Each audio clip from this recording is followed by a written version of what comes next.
पूरा विश्व एक युद्ध देख रहा है, उससे पहले दूसरा युद्ध चल ही रहा था, आधा अधूरा और दूसरा और थोप दिया गया युद्ध। लेकिन एक युद्ध इस देश में, इस विश्व में और हुआ है, राम रावण के बीच में। अच्छाई बुराई, धर्म अधर्म, ये सब सिखाते हुए हमारे साथ में इस समय रामलीला के चरित्र हैं और लवकुश रामलीला जो दिल्ली में होने वाली है उसके हैं। बात करते हैं उनसे। प्रभु श्री राम, जय श्री राम। जय श्री राम। अभी बहुत बुराई इतनी सारी बढ़ गई है, अब क्या संदेश इस समय इस युग के वासियों को? मेरा यही संदेश है कि बुराई बहुत बढ़ गई है।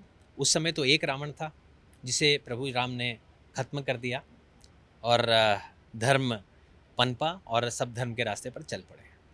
अभी जो रावण है वो हम सभी के अंदर है, जिसका नाम है स्वार्थी इच्छा। जहाँ से सारे रावण पनपते हैं, तो सबसे पहले हम सभी को ये कोशिश करनी है कि उस रावण अपने अंदर के स्वार्थी इच्छा के रावण को मारें, जहाँ जो कि सारी प्रॉब्लम्स का रूट कॉज जिसे हम कहेंगे वो है, आप जो युद्ध चल रहा है उसे समझिए, या उस समय हुआ उसे समझिए, या आने वाले समय में जो भी चीज़ आप प्रॉब्लम आज की तारीख में आप देखते हैं, उसका मूल कारण जो है वो स्वार्थी इच्छा ही होती है किसी ना किसी रूप में। राजनीति में लेकिन इस समय हम देख रहे हैं बहुत सारे नेता आ गए, वो बोलते हैं कि सनातन धर्म को खत्म करना चाहिए या फिर खत्म हो जाएगा। इस तरह की कसमें खा रहे हैं वो लोग और कहते हैं राम काल्पनिक है। मैं कहता हूँ कि वो कोई कुछ भी सोचता रहे कि कोई भी किरदार काल्पनिक है नहीं है, लेकिन धर्म तो धर्म ही रहेगा ना। आप धर्म को तो काल्पनिक नहीं कह सकते। तो आप किसी भी जब धर्म में जाएंगे तो जो भी बातें उसमें सिखाई हैं, बात उस चीज़ की हो रही है। बात यहाँ पर किसी टिपिकल या किसी एक धर्म को इम्पोर्टेंस नहीं दी जा रही। तो मैं ये चाहता हूँ जो लोग ये सब बातें करते हैं किसी भी रूप में, वो ये देखें कि धर्म की परिभाषा क्या है, वो ही सबसे बड़ी सच्चाई है। फॉर एग्जाम्पल, हम कोई भी गलत काम करते हैं, किसी को जान से मारेंगे, वो गलत है सभी धर्मों में। इसमें किसी काल्पनिक चरित्र का या अकाल्पनिक चरित्र का कोई मायने नहीं है। वो गलत है, वो गलत है। झूठ बोलेंगे गलत है ना। अगर शराब पियेंगे तो वो गलत है। ऐसे बहुत सारी चीज़ें हैं जो गलत हैं, वो गलत ही रहेंगी। वही धर्म है। अगर उस पर ध्यान देंगे तो ये सारी जो चीज़ें हैं ऑटोमेटिकली मिट जाएंगी। मेरे ख्याल से कुछ कन्फ्यूजन दूर हो गया होगा नेताजी आपका, जिन्होंने ये सवाल उठाया था। सीता माता का चरित्र अद्भुत चरित्र है। मैंने ये देखा कि सबसे ज़्यादा अगर सहा है रामचरितमानस में, अगर जब देखते हैं तो सीता जी, लेकिन चरित्र अद्भुत इतना कि लोग अभी भी बोलते हैं कि मैं सीता जैसी पवित्र हूँ। बिल्कुल बोलते हैं। और देखिए, मेरा ये मानना है पर्सनली, मैंने सीता जी को कभी नहीं देखा, बस सुना है कि वो ऐसी थी। तो मैं खुद भी ये सोचती हूँ कि हाँ, हमें ऐसा होना चाहिए। हम सामने वाले को बस बोल सकते हैं, करना ना करना उसके ऊपर है, लेकिन हम अपने लिए कर सकते हैं, अपने आप को सुधार सकते हैं और उनसे बहुत कुछ सीख सकते हैं कि हमें कैसे रहना चाहिए, हमें कैसे ज़िंदगी जीनी चाहिए, हमें कैसे बड़ों का सम्मान करना चाहिए। तो बहुत कुछ सीखने को मिलता है। लोग तो बोलते हैं कि ये अब तो आधुनिक दौर है, इन सब धर्म की क्या ज़रूरत है, इन सब बातों की क्या ज़रूरत है, मॉरल क्या सिखाने की क्या ज़रूरत है लोगों को? देखिए, लोगों का काम है बोलना। अच्छी बातों को आप अपने अंदर ले लीजिए, बेकार बातों को फेंक दीजिए। तो मैं अच्छी बातों को अपने अंदर लेती हूँ, बेकार बातों को मैं बिल्कुल ध्यान नहीं देती। अच्छा, जब आप सीता का चरित्र करते हैं और जब आप राम का चरित्र करते हैं, आप दोनों से सवाल है, क्या कुछ अलग से तैयारी रहती है? कोई क्या कुछ सात्विक ये इस तरह का कुछ ऐसा भाव वगैरह क्या रहता है मतलब? देखिए, जब आप ये इस किरदार में ये कपड़े पहन लेते हैं ना, तो आपको कोई तैयारी करने की ज़रूरत ही नहीं पड़ती। ऑटोमेटिक वो भाव जो हैं आपके अंदर आ जाते जाता है। हैं। आपको भी बिल्कुल, हाँ? बिल्कुल, पूरा जाता है। बिल्कुल। ये आप अंदर जीते हैं इसको। देखिए, ये जो किरदार है, राम जैसा अगर आप किरदार निभा रहे हैं, जब तक आप वो किरदार जिएंगे नहीं, तब तक आप वो किरदार निभा नहीं सकते। अगर आप एक एक्टर हैं, एक किरदार निभा रहे हैं, अगर आप सच में रोएंगे तो सामने वाला रोएगा।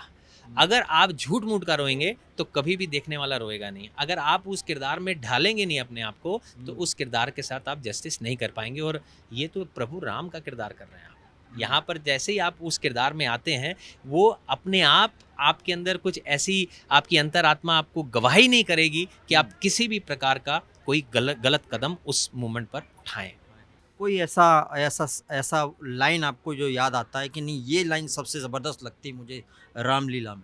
नहीं, लाइन ऐसी मेरी कोई एक ज़बरदस्त लाइन नहीं है। डायलॉग की या फिर कुछ नहीं, मैं ये कहता हूँ कि कोई एक ऐसी कोई ज़बरदस्त लाइन नहीं है कि मैं किसी एक के ऊपर मार्क कर सकूँ कि ये लाइन यहाँ की सबसे ज़बरदस्त लाइन है, क्योंकि हर एक सीन जो है उसके अंदर एक बहुत बड़ा संदेश है। यहाँ तक कि उनको 14 वर्ष का वनवास भी देने के बाद जब प्रभु राम जी लौटे थे तो माता केकई उनका सामना नहीं कर पाई थी। उन्होंने कहा था कि मेरे कारण ये सब कुछ हुआ है। तो 14 साल कहना आसान है, 14 साल मतलब 14 साल आप वनवास गए, इतनी परेशानियां आपने झेली और आपने आकर माता को कहा इसमें आपका किसी भी प्रकार का कोई दोष नहीं है, आप मेरी माता हैं और मैं आपका अपने माता से मतलब पूरे जिसे कहते हैं ना एक संतान की तरह आपसे उतना ही प्रेम करता हूँ, आपका उतना ही सम्मान करता हूँ।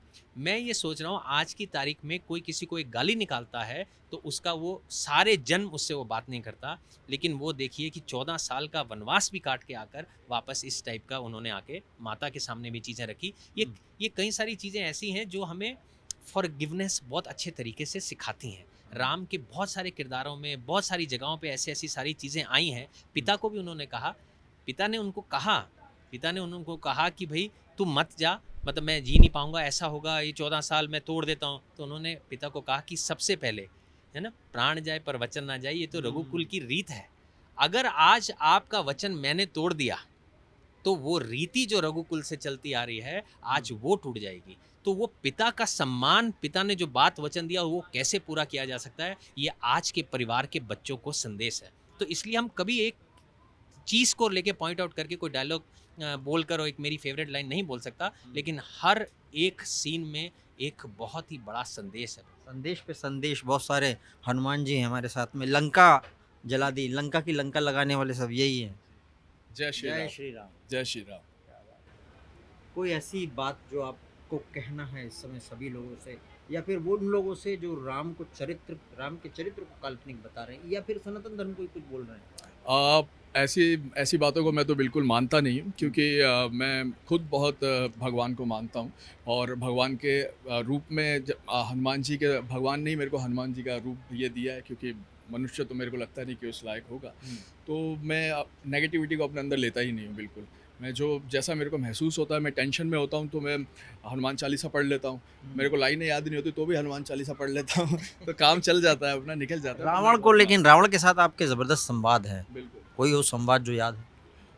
बहुत सारे संवाद है सर। जो लगता आपको नहीं याद है, ये इसमें मैंने बहुत ज़बरदस्त किया है। ऐसा वो तो सर कैमरे पे कई चीज़ें ऐसी दिखाते हैं जो आपको लगता है कि हम लोग कर रहे हैं सच में, लेकिन कट हो के वो चीज़ होती है कई बार, तो उसमें अलग फीलिंग्स आती है। और यहाँ पे जो मैं करूँगा स्टेज पे, ये बिल्कुल रियल मेरे को करना पड़ेगा।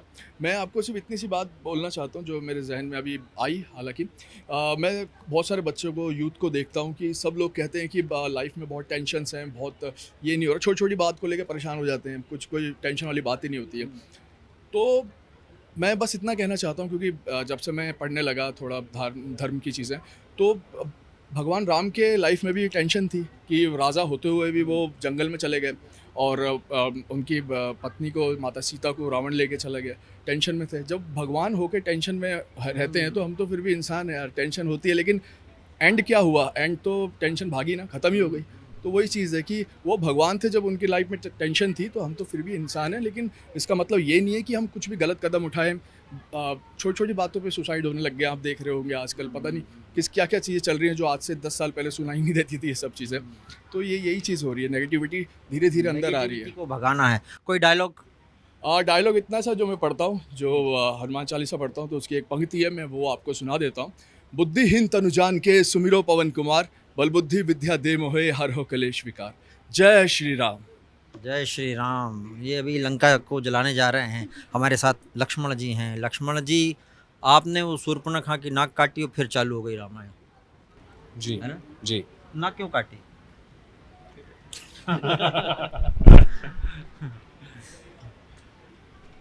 जरूरी हो गया था। नहीं, वो अब क्या हाँ? है ना कि भी ऐसा मौका जब आएगा कि अब ये एक जो स्त्री है जो पराये पुरुष के ऊपर जाल डालने की कोशिश करेगी और बहुत बार समझाने पर भी वो नहीं मानेगी, और फिर इनके प्रिय भैया राम पर कोशिश करेगी तो वो बर्दाश्त करना लक्ष्मण के लिए संभव था, अभी क्योंकि भी- बचपन से ही उतावले थे। अभी भी इन्होंने आप ही की तरफ देखा, आपकी तरफ देखा। क्योंकि कैरेक्टर में है पूरे। हाँ, पूरे की पूरी। हाँ, कि जो भैया राम बोलेंगे लक्ष्मण वही करेंगे। क्या बात है।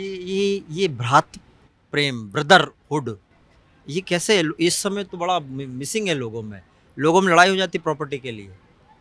देखिए ये कलयुग चल रहा है, ठीक है, और हर घर में ये कहानी है। किसी घर को देख लीजिए, किसी घर में कुछ कहानी है, लेकिन रामायण बनी इसीलिए है कि वो सीख मिले कि भाई भाई होता है, दुश्मन नहीं होता है। और आई थिंक हम लोगों को सबको अपनी निजी ज़िंदगी में ये चीज़ अपनानी चाहिए कि भाई को भाई की तरीके से लें, बड़े भाई को बड़े भाई की तरीके से लें, बड़ा बनने की कोशिश ना करें उसके आगे। बड़े भाई को बड़े भाई के जैसे ले, बड़ा ना बने। ये बहुत अद्भुत बात बोल दिया। जी, यही मेरे ख्याल से लक्ष्मण जी का सबसे बड़ा एक राम जी के प्रति समर्पण भी है। बिल्कुल। कोई डायलॉग आपको जो याद है? वो परशुराम जी के साथ हमारा एक सीन है जहाँ पे वो राम जी को बोलते हैं कि सुख का संवाद कभी कभी दुख का कारण बन जाता है, मीठा और प्रबल बोलने से तोता भी पिंजरे में आ जाता है। कि आप मीठा मीठा मीठा बोलेंगे बोलना तो हम्म, तोता भी पिंजरे में आ जाएगा। बड़ी बात है।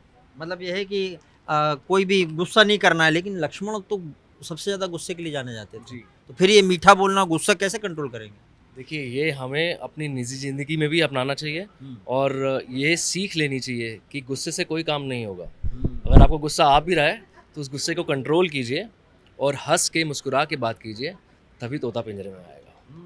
ये लक्ष्मण जी सीख दे रहे हैं, ये अद्भुत बात है।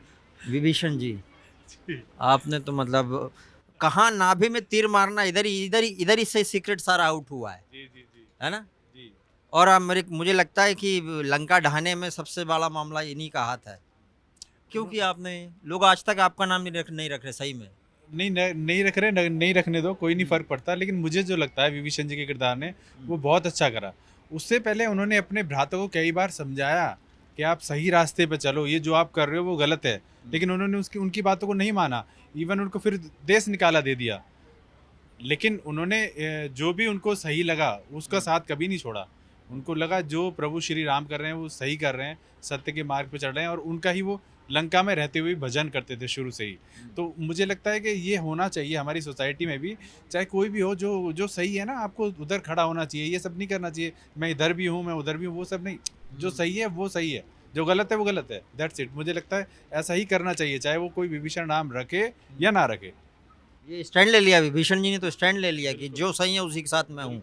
ये बड़ी बात है। कोई डायलॉग आपको याद? जी, हे प्रभु, मुझे तो आप अपने श्री चरणों की भक्ति प्रदान करें, यही मेरी आपसे प्रार्थना है प्रभु।